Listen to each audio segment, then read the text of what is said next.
Hello, my name is Richard Pepe. Thank you for watching. This video was occasioned by two events.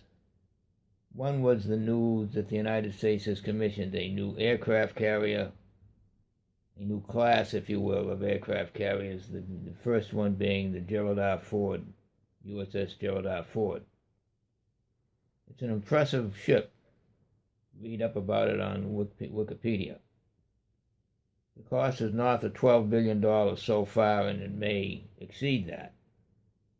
But it's an impressive ship, and it's projected to be in use for 50 years. Indeed, the ship it replaced was in use for approximately 50 years. So the $12 billion number is a horrific number, but remember that you're going to use that ship for 50 years.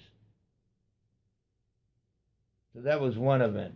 The other event was Pat Buchanan's column called Our America's War Just and Moral?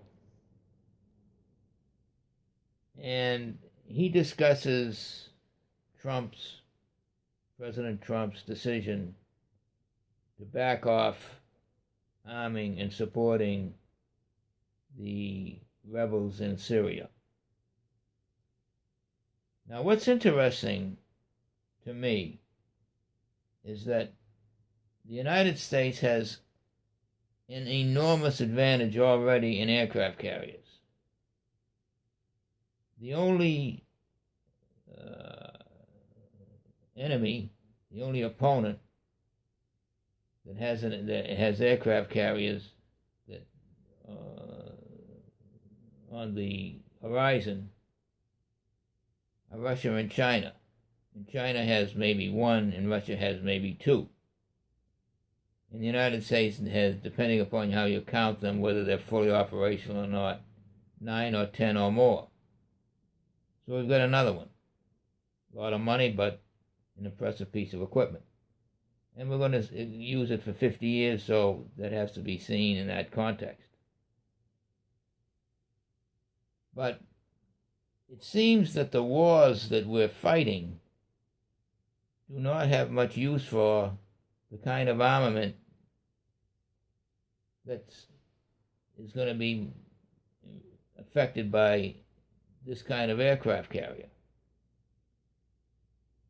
I mean, the advantage in the United States already has a tremendous advantage in aircraft carriers that could be used in North Korea or the Middle East.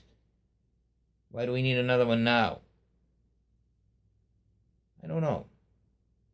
Again, if you project its use over 50 years, however, it's not a deal breaker.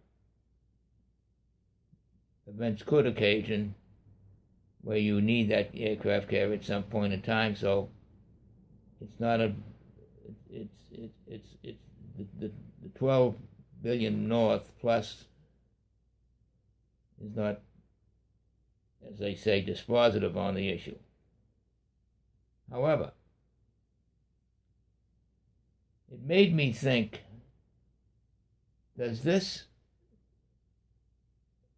focus on conventional armament and Trump saying we're going to spend more, we're going to build up the defense even more, does that lead to avoiding the central problem of our time, which is handling the proliferation of nuclear weapons? I mean, people that watch my podcasts, my videos, will know my position on this. Something has to be worked out with Russia and China to avoid the proliferation of nuclear weapons, which is coming. We see it in North Korea. Nuclear weapons are engineered products. They're not that expensive. North Korea demonstrates the reality. A small, poor country with a cohort of excellent engineers, and the cohort doesn't have to be that big. 6, 8, 12,000, as I discussed in my other videos. Well, once you have a nuclear weapon, haven't you trumped America's aircraft carrier? I mean, is America going to use an aircraft carrier in North Korea if North Korea has the ability to hit California with a nuclear weapon? It just seems to me that the focus, I don't mind spending the money, again, but the focus should be on working something out with Russia and China on the issue of nuclear proliferation. Now, Pat Buchanan, in his column, again, Our American Wars, Just and Moral, prepares some chilling figures. CIA-backed fighters have killed or wounded 100,000 Syrian soldiers and their allies. Given that Syria's pre-war population was not 10% of ours, this is the equivalent of 1 million dead and wounded. What justifies, as he says, what justifies American participation in this slaughter? Well, the Wall Street Journal, again, neocon central in my opinion, is quoted in the article, and basically it says we should be doubling down. We have to teach Iran and Russia a lesson.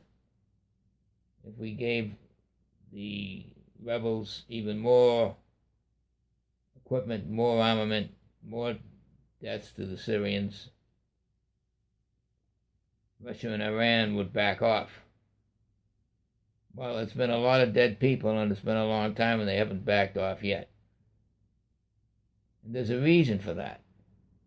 And the reason is Russia has interest, and Syria has interest, and these interests coexist and support each other. When the Wall Street Journal uses the word Assad, I use the word Alawites. These are tribal societies. The Alawites are not going to commit suicide, and that's what essentially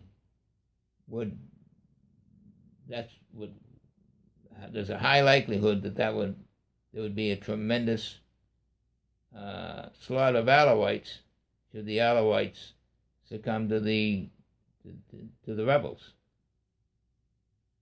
I've said before, and I say again, a lot of the problems between Russia and the United States, and the contact points between Russia and the United States, isn't going to be Russians and Americans shooting each other. It's going to be a matter of forces that are represented by other countries in which the United States has an interest, proxies, if you will. We see that in Europe, we see that in the Middle East. One more aircraft carrier is not going to help that. And failing to make peace with Russia in the Middle East, or working something out with the Middle East, in my opinion, jeopardizes a higher, more important goal. And that goal is preventing the proliferation of nuclear weapons. Again, Trump has made it a high priority. He told us this, that he is going to handle North Korea. That if China won't do it, he will. What does he have in mind? I don't know. We're going to see.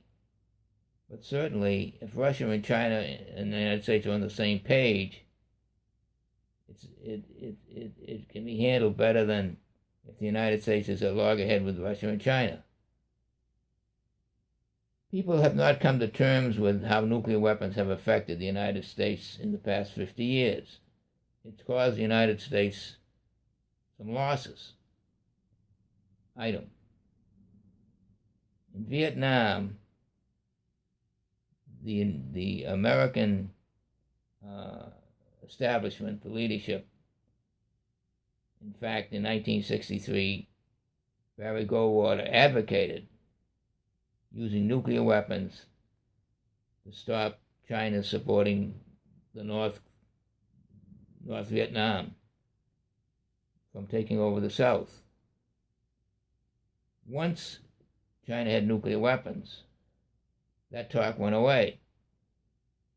I think one of the reasons that the United States, in effect, lost in Vietnam of the communists were successful in Vietnam was because nobody is going to contest China in China's area if China has nuclear weapons.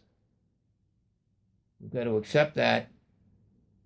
We've got to come to terms with it. And we've got to understand we've got to work something out with Russia and China. Thank you.